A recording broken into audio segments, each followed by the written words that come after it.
大家好，我是红丸根的阿如。那在阿如背后这栋建筑物呢，就是我们的旧顶街派出所。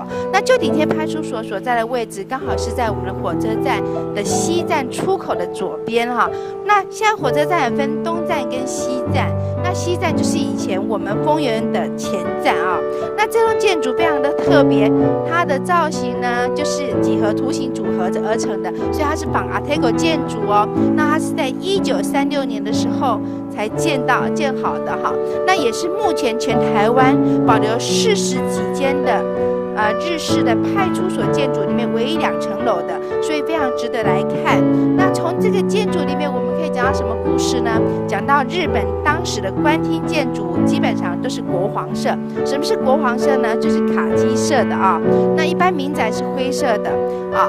那有空的话，大家可以来看一看哈。